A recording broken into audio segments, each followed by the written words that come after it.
Hey everyone, thanks for joining. Of course, here with Jeremy. Got a cool little video we're gonna do. Saw a lot of good feedback. Want to talk a little bit about the NFL and some of the recent kind of messaging they're posting. A tiny bit. Gonna talk about Jeremy buying some stock. Got some questions, so we're gonna cover that, and as well as IP. So I'm gonna do a little kind of overview. First things first, Jeremy. How are you? I'm doing well. How about yourself, Jason? Yeah, doing good. I probably stayed up too late watching Squid Games. Not sure if you've finished that hype or caught any of that hype, but definitely recommend if you haven't.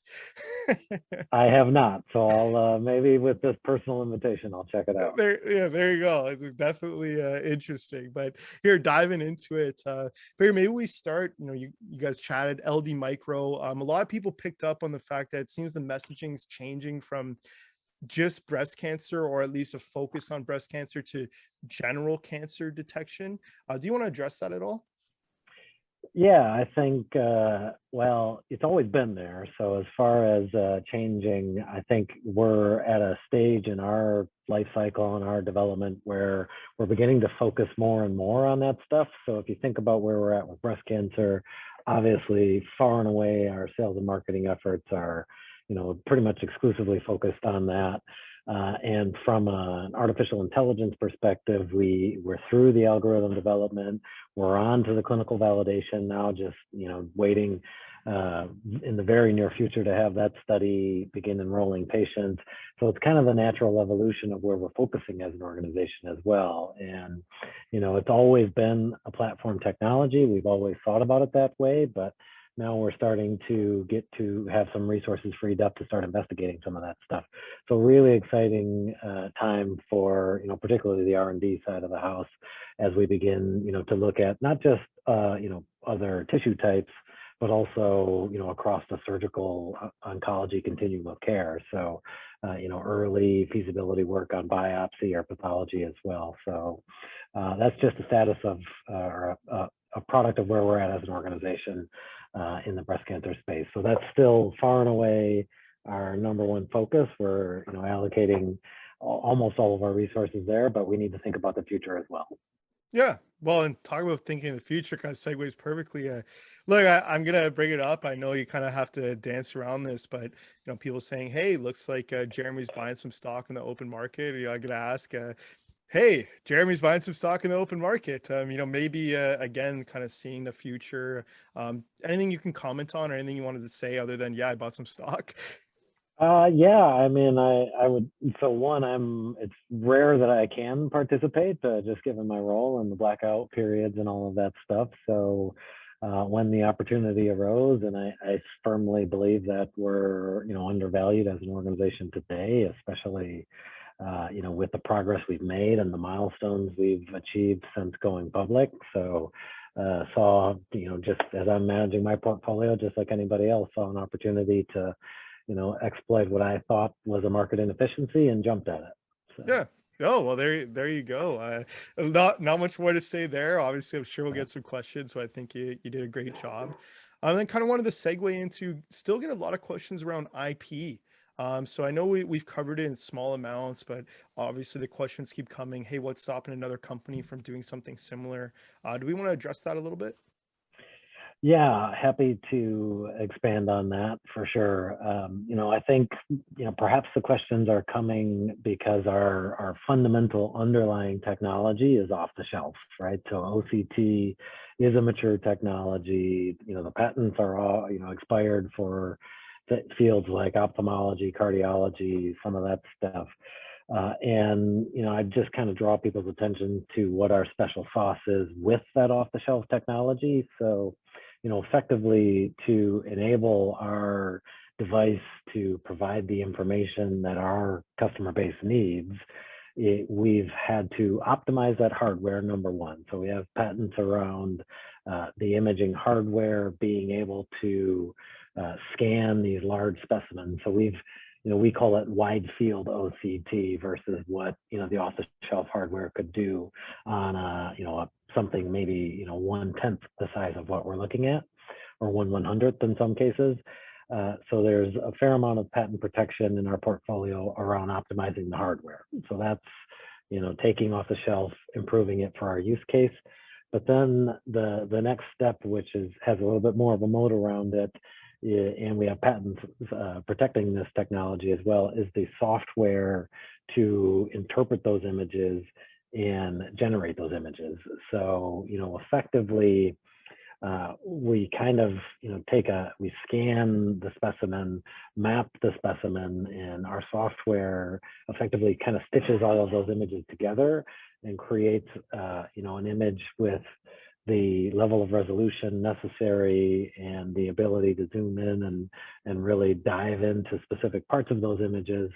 And it does it between the combination. Now we move into kind of the portfolio of all of the special sauce, generates that image in basically real time. And we've been developing that technology since 2013 to get to that stage. So, so patent portfolio around the combination of those to create the images of the right resolution in the right amount of time was a really hard problem to solve, and we've got patents around solving that.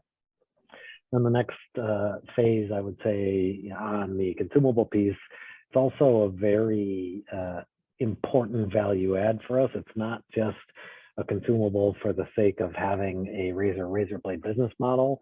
It adds a ton of value in the way it handles the specimen.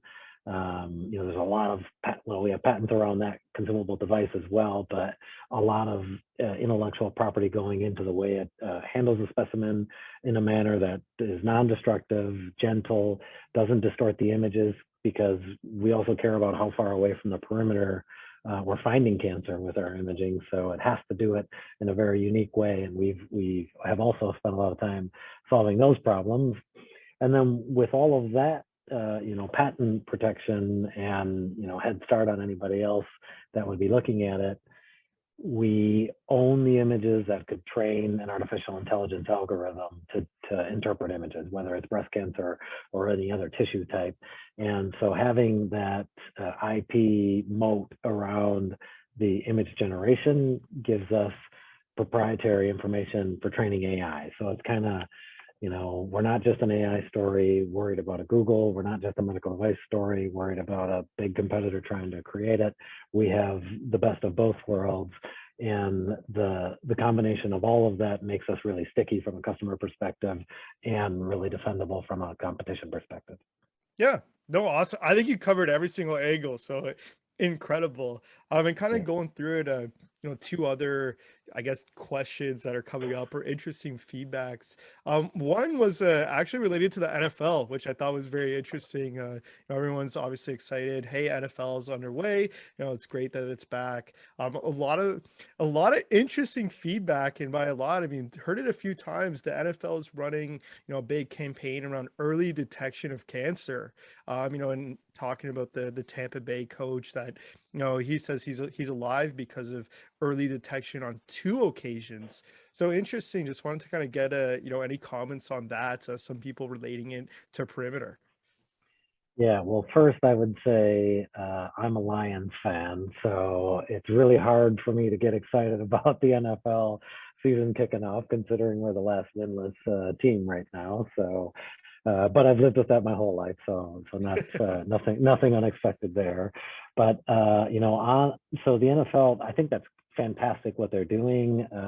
Especially right now, it's more important than ever. And we as an organization are trying to encourage people to go through the cancer screening, whether that's mammographies or any other screening that you need to get through, because early detection saves lives. And the risk of COVID is one thing, but the risk of cancer and cancer progressing to a late stage prior to identifying it is a whole another thing. And I would say the benefits of early detection definitely outweigh the risks of COVID in this particular case, in my personal opinion. So I think it's fantastic what they're doing. And some of my in previous companies I've worked for, we've worked with the NFL to sponsor things like breast cancer. It's a huge audience. It raises awareness in a big way. And I think focusing on that particular aspect of it is great, and it's great for perimeter, because one of the things that we really excel in is identification and being able to visualize earlier stage cancers when when the operation takes place.